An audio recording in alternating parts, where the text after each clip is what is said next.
င်္ဂလာပါရှင်ကျမတို့ရဲ့မိုးလေဝသသတင်းချန်နယ်လေးကကြိုဆိုလိုက်ပါတယ်။လာမည့်48နာရီတွင်ရေးခရိုင်ကြာအင်းစိတ်ကြီးခရိုင်ထားဝယ်ခရိုင်မိတ်ခရိုင်ပုတ်ပြင်းခရိုင်နှင့်ကော့တောင်းခရိုင်တို့တွင်မိုးအသင့်ထစ်ချုံရွာပြီးနေရာကွက်၍မိုးကြီးနိုင်ပါသည်ခန္တီးခရိုင်တနိုင်းခရိုင်ပူတာအိုခရိုင်မြစ်ကြီးနားခရိုင်ချီဖွေခရိုင်မော်လမြိုင်ခရိုင်ကော့ကရိတ်ခရိုင်နှင့်မြဝတီခရိုင်တို့တွင်မိုးအနည်းငယ်မှအသင့်ထစ်ချုံရွာနိုင်ပါသည်မကွေးတိုင်းဒေသကြီးအတွင်းလာမည့်မေလ9ရက်နေ့မှ10ရက်နေ့အတွင်းမင်းဘူးခရိုင်10ရက်နေ့နှင့်17ရက်နေ့တို့တွင်ဂံကောခရိုင်မင်းဘူးခရိုင်ပခုတ်ကူခရိုင်6ခရိုင်မကွေးခရိုင်တရက်ခရိုင်နှင့်အောင်လံခရိုင်တို့တွင်မိုးအသင့်ထစ်ချုံရွာပြီးနေရာကွက်၍မိုးကြီးနိုင်ပါသည်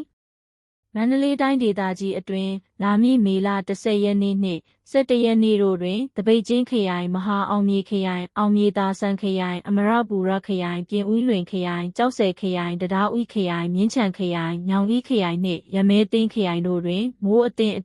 ထစ်ချုံရွာပြီးနေရာကွက်၍မိုးကြီးနိုင်ပါသည်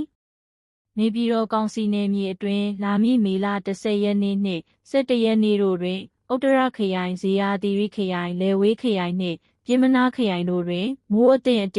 စ်ချုံရွာပြီးနေရာကွက်၍မိုးကြီးနိုင်ပါသည်ပဲခူးတိုင်းဒေသကြီးအတွင်းလာမည့်မေလ10ရက်နှင့်17ရက်နေ့များတွင်ပြည်ခရိုင်နဒလင်းခရိုင်တာယာဝတီခရိုင်ပဲခူးခရိုင်တောင်ငူခရိုင်နှင့်ညောင်လေးပင်ခရိုင်တို့တွင်မိုးအသင့်ထစ်ချုံရွာပြီးနေရာကွက်၍မိုးကြီးနိုင်ပါသည်ဧရာဝတီတိုင်းဒေသကြီးအတွင်းလာမည့်မေလ10ရက်နှင့်17ရက်နေ့များတွင်မြန်အောင်ခရိုင်ကျုံပြောခရိုင်ဟင်္ဒရခရိုင်ပသိမ်ခရိုင်မအူပင်ခရိုင်မြောင်းမြခရိုင်ဖျာပုံခရိုင်နှင့်လက်ပွတ်တာခရိုင်တို့တွင်မိုးအနည်းငယ်မှအသင့်ရွာပြီးနေရာကွက်၍မိုးကြီးနိုင်ပါသည်ရန်ကုန်တိုင်းဒေသကြီးအတွင်းလာမည့်မေလ10ရက်နှင့်17ရက်နေ့များတွင်အရှေ့ပိုင်းခရိုင်တောင်ပိုင်းခရိုင်အနောက်ပိုင်းခရိုင်နှင့်မြောက်ပိုင်းခရိုင်တို့တွင်မိုးအသင့်ထစ်ချုံရွာပြီးနေရာကွက်၍မိုးကြီးနိုင်ပါသည်နောက်လာမည့်168နာရီ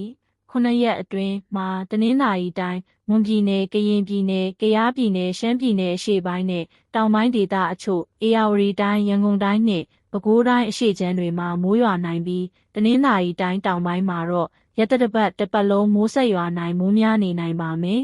။တနိုင်ငံလုံးအတိုင်းအတာနဲ့ဆိုရင်တော့မေလ4ရက်မှစတင်ပြီးမေလ9ရက်အထိ9ရက်ခန့်ရာသီဥတုသားရနေနိုင်ကမေလ10ရက်နောက်ပိုင်းမှာမိုးပြန်လဲရွာသွန်းနိုင်ပါမယ်။ကချင်ပြည်နယ်မြောက်ပိုင်းဒေသတွေနဲ့တနင်္သာရီတိုင်းဒေသအားလုံးနီးပါးမှာတော့တစ်ပတ်လုံးမိုးဆက်ရွာနေနိုင်ပါလိမ့်မယ်။ချင်းပြည်နယ်အတွင်းလာမည့်မေလ9ရက်နှင့်10ရက်နေ့များတွင်မင်းတပ်ခရိုင်မတူပီခရိုင်နှင့်ပလက်ဝခရိုင်တို့တွင်မိုးအနည်းငယ်မေလ9ရက်နှင့်10ရက်နေ့များတွင်မင်းတပ်ခရိုင်မတူပီခရိုင်ပလက်ဝခရိုင်ဟာခခရိုင်တီးတိန်ခရိုင်နှင့်ဖလန်းခရိုင်တို့တွင်မိုးအသင့်မေလ17ရက်နှင့်12ရက်နေ့များတွင်အထက်ပါခရိုင်အားလုံးတွင်မိုးအသင့်ထစ်ချုံရွာပြီးဒေသအလိုက်မိုးကြီးနိုင်ပါသည်ကယားပြည်နယ်တွင်လာမည့်မေလ9ရက်မှ12ရက်နေ့အတွင်းရိုင်ကော်ခရိုင်ဒီမော့ဆိုခရိုင်မဲဆဲခရိုင်နှင့်ဘောလခဲခရိုင်တို့တွင်မိုးအသင့်ထစ်ချုံရွာပြီးနေရာကွက်၍မိုးကြီးနိုင်ပါသည်ကရင်ပြည်နယ်တွင်လာမည့်မေလ9ရက်မှစ၍12ရက်နေ့အတွင်းတန်တောင်ကြီးခရိုင်ဖာပွန်ခရိုင်ဘားအံခရိုင်မြဝတီခရိုင်ကော့ကရိတ်ခရိုင်နှင့်ကြာအင်းစိတ်ကြီးခရိုင်တို့တွင်မိုးအသင့်ထစ်ချုံရွာပြီးဒေသအလိုက်မိုးကြီးနိုင်ပါသည်မိုးလေဝသသတင်းတွေကိုအချိန်နဲ့တပြေးညီသိရှိရဖို့ကျမတို့ရဲ့ channel လေးကို subscribe လေးလုပ်ထားပြီးအသစ်တင်တိုင်းသိရဖို့အတွက်ဘေးနားကခေါင်းလောင်းလေးကိုနှိပ်ထားပေးပါနော်